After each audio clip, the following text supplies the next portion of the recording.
Здравствуйте, дорогие друзья. Сегодня понедельник, 28 декабря. На часах в Якутске 19:09. И значит, вы смотрите в прямом эфире информационно-аналитическую авторскую программу «Арена событий». Программу для тех, кто хочет знать события в лицо, в студии Владимир Сенюшкин. Как всегда, в прямом эфире мы принимаем ваши звонки. Номер телефона вы видите на своих экранах 35 33 10. Мы рады, как всегда, любому интерактивному общению с вами. Сегодня у нас в гостях председатель Комитета Государственного собрания ЛТУМЭН по земельным отношениям, природным ресурсам и экологии Владимир Прокопьев. Владимир Михайлович, добрый вечер. Добрый день. Законопроект о так называемом дальневосточном гектаре принят Государственной Думой Российской Федерации в первом чтении, в следующем году второе и третье чтение. Вовлечены ли в обсуждение этого законопроекта региональные власти и региональные парламенты?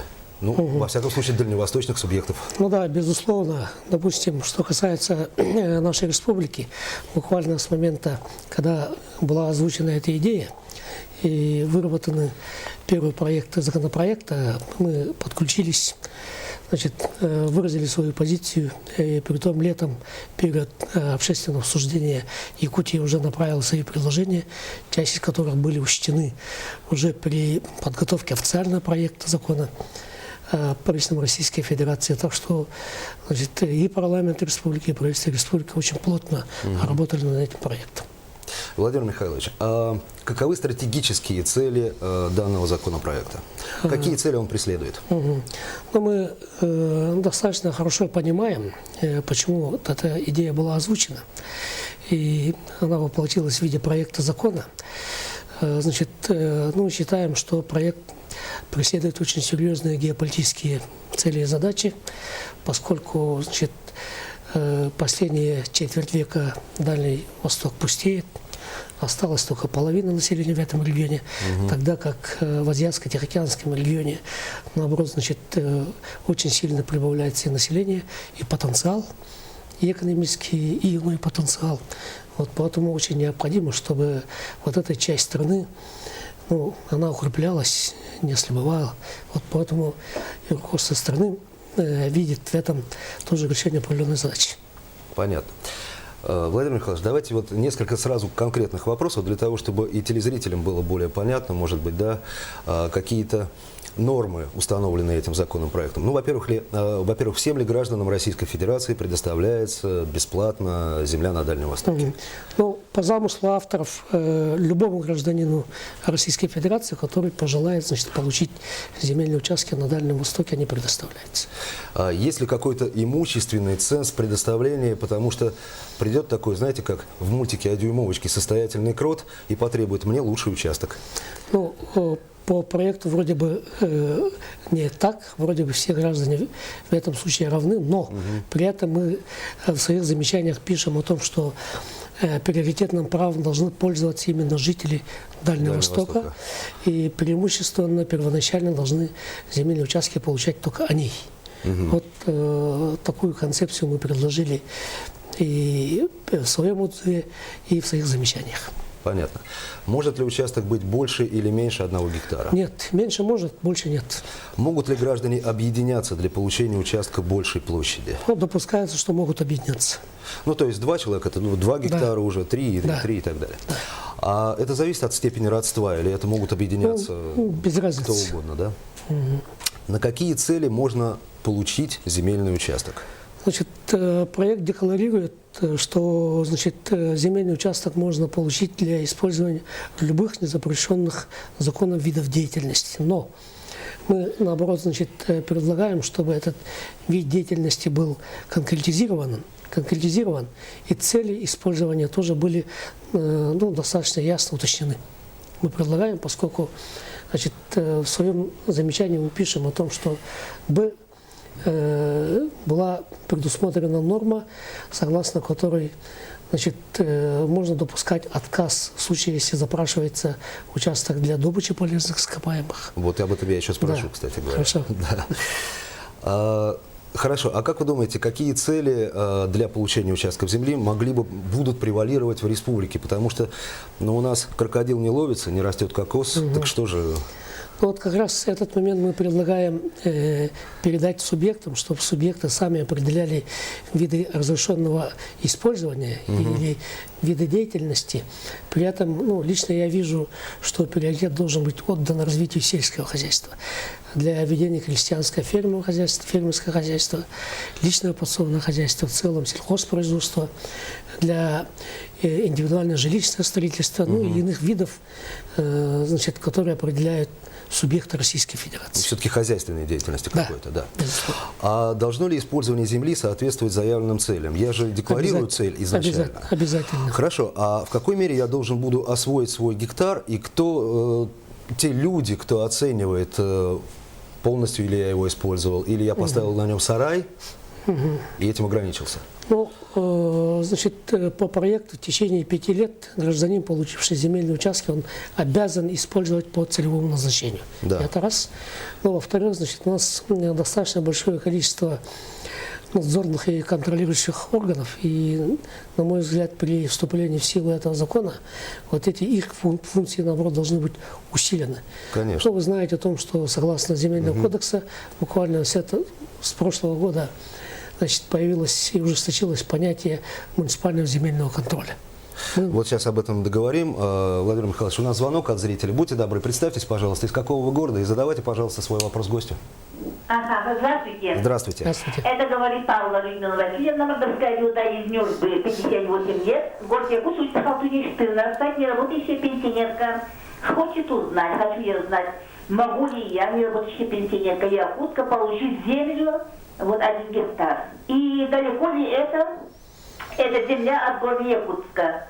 Вот. Спасибо. Спасибо за вопрос. Спасибо. Ну, при вступлении в силу данного закона любой гражданин будет иметь право, значит, получить этот земельный участок по своему усмотрению, значит, исходя из тех данных, которые будут находиться в информационном портале, который выпустит Министерство регионального развития. Это раз. Во-вторых, значит, в законе прописана достаточно четкая норма, согласно которой земельный участок не выделяется в пределах 10 километров от городов с населением с численностью более 50 тысяч человек, Да. и 20 километрах от населенного пункта, от границ населенного пункта с численностью населения более 300 тысяч человек. Ну, город Якутск, Город в принципе, подпадает. Да. Возвращаясь к целям, собственно говоря, декларируемым мной при подаче заявки, могу ли я потом пересмотреть свои цели? Нет. Нет. Только вот раз и навсегда, да? Да. Хорошо. Если я в течение 5 лет не сделал того, что я заявил. Но изымается согласно этому закону. Вот вопрос телезрительницы в том числе. А какие территории, вообще какие земли на территории республики выделяются под раздачу дальневосточного гектара? Ну, слово раздача. Хорошо, под выделение дальневосточного гектара. Значит, согласно замыслу авторов, вроде бы все земли, можно получить земельные участки из любых категорий. Но Да. мы предлагаем, во-первых, четко обозначить границы тех или иных категорий земельных участков. В частности, мы предлагаем не распределять земельные участки, находящиеся в границах территории традиционного природопользования коренных малочисленных народов. Мы это пока только предлагаем. Да, Это еще да, должно да. Значит, понятно, быть услышано. территории особо охраняемых природных территорий. Ну и по самому проекту закона вытекает, что не распределяются земельные участки под водным объектом, то есть под озерами, реками и так далее. В принципе, с 1 мая должен вступить закон в силу? Значит, как раз мы, поскольку закон очень серьезный, очень важный, мы предлагаем поэтапное вступление данного проекта закона, установить некий переходный период.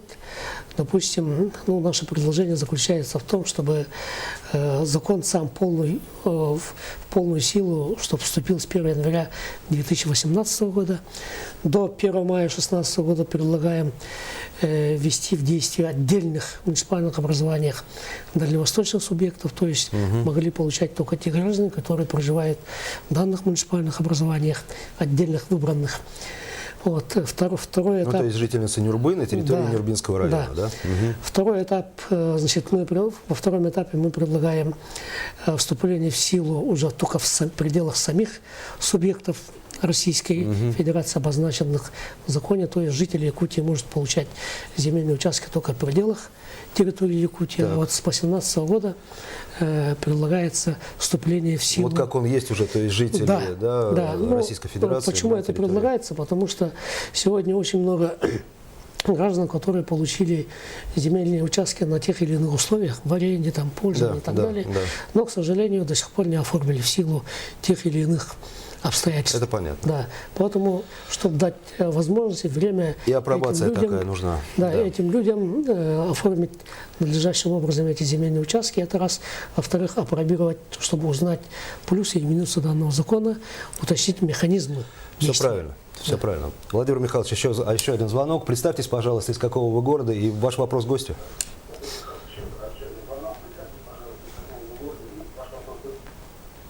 Не слышно. Алло. Алло. Да, здравствуйте.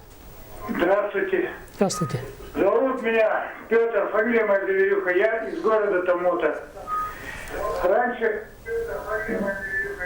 был у меня дом на участке, но по ошибке главы города его заставили снести. Теперь я хочу знать, могу я в собственность получить эту землю на этом участке или нет под этот закон? Хотя у меня есть на нем и домик маленький еще, и строю я гараж.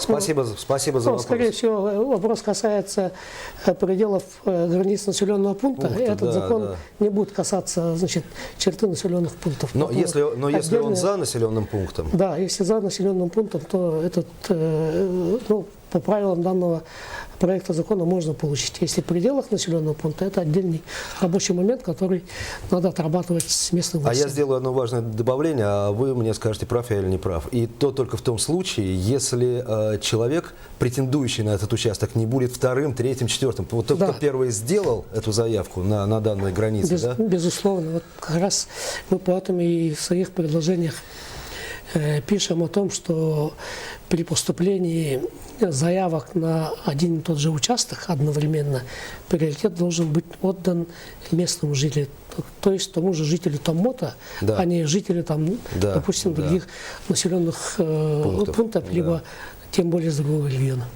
Есть ли такой вопрос глобальный? Есть ли угроза для флоры и фауны, для уникальных, для эндемиков, собственно говоря, Якутии? Ну, такая угроза, безусловно, теоретически имеется, поскольку если не будет конкретизирован вид деятельности и селевое назначение земельного участка, то такая угроза может быть, но значит, мы как раз и предлагаем ограничить и вид деятельности, чтобы не строили, допустим, тот же химзавод где-то, да, или какое-то вредное производство, чтобы поставили и так далее. Мы должны четко ограничивать вид деятельности.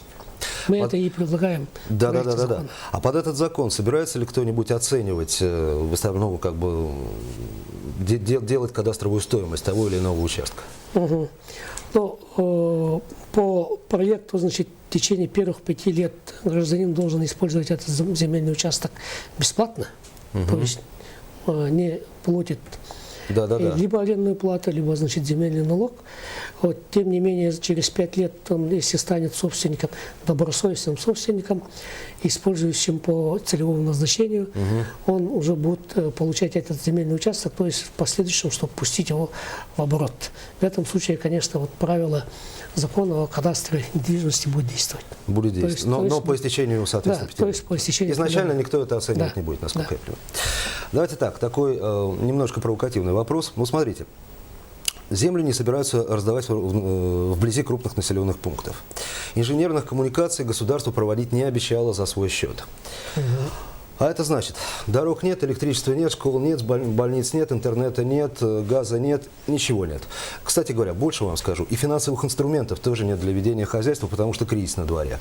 И землю эту заложить даже для получения кредита невозможно. Не является ли это такой большой заманухой, чтобы сюда приехали люди из других, из центральных хорошо регионов страны, 2 года здесь, ну, что-то попытались сделать, не получилось у них, они уехали. И к чему вот это может привести? И не берут ли люди землю вот в свое пользование просто для того, чтобы она была у них? Мгм. Ну, вы в чем-то правы, действительно, некоторые граждане могут значит, получить эти земельные участки лишь для того, чтобы потом превратить его в некий капитал. Да. Но там в проекте закона четко прописано, что человек, получив этот земельный участок, должен использовать именно по По целевому назначению. назначению. То есть либо вести сельское хозяйство, либо заниматься иным видом предпринимательской деятельности. Но вы абсолютно правы в том плане, что, конечно, природно-климатические условия, особенно в нашей Якутии, где вечная мерзлота, морозы и прочие вещи, отсутствие инфраструктуры, конечно, не будут способствовать, значит, массовому приходу и желанию людей получать земельные участки здесь, у нас в Якутии. Так что, ну, я бы не сказал, что замануха, но Ну, понятно, тем не да. менее, Но в тех есть- других областях, в Приморском крае, в том же, да, в Хабаровском Да, крае, конечно. там и климат абсолютно иной, там и инфраструктура отличная, достаточная, да. согласен, да, Так для что того, это, чтобы вести у нас хозяйство, да. две разные категории, как говорится. Хорошо, а вот такой момент. А если я на участке найду нефть или иридий? Ну, или что-то там, да, самое полезное ископаемое в мире. Помните, как в известном мультфильме «Холодильник чей»? Он государственный, а мороз, который он вырабатывает, он наш. Вот чьи эти будут залежи полезных Недра, ископаемых? согласно и Конституции Российской Федерации, закон о недрах, является государственной федеральной собственностью. Это Да. за исключением общераспространенных полезных ископаемых. Так что права на недра будут возникать только у государства. То есть человек, который получил земельный участок, он будет вынужден обратно отдать, если он в течение 5 лет ближайших там найдут какой-то полезный ископаемый, он должен будет вынужден уступить, взамен получить иной земельный Да. участок, либо через 5 лет, если он получит земельный участок в собственность, то по кадастровой стоимости отдать под выкуп государству. Ну, я Очень считаю, просто. ответ получен. Спасибо вам. А есть ли угроза вечной мерзлоте, имеется в виду в нашем регионе? Да, конечно, теоретически, если не будут соблюдаться экологические иные нормы, значит, требования, соответствующие, заложенные в СНИПах и так далее, конечно, может быть такая угроза, но для этого есть и иные законы. Вот, иные законы об охране окружающей среды, об экологической безопасности, ну вот прочие все законы, Ну, которые законы надо соблюдать, конечно, защищают, естественно. да, такие моменты. Могут ли жители Якутии выбрать участки в других субъектах Дальневосточного федерального? Безусловно.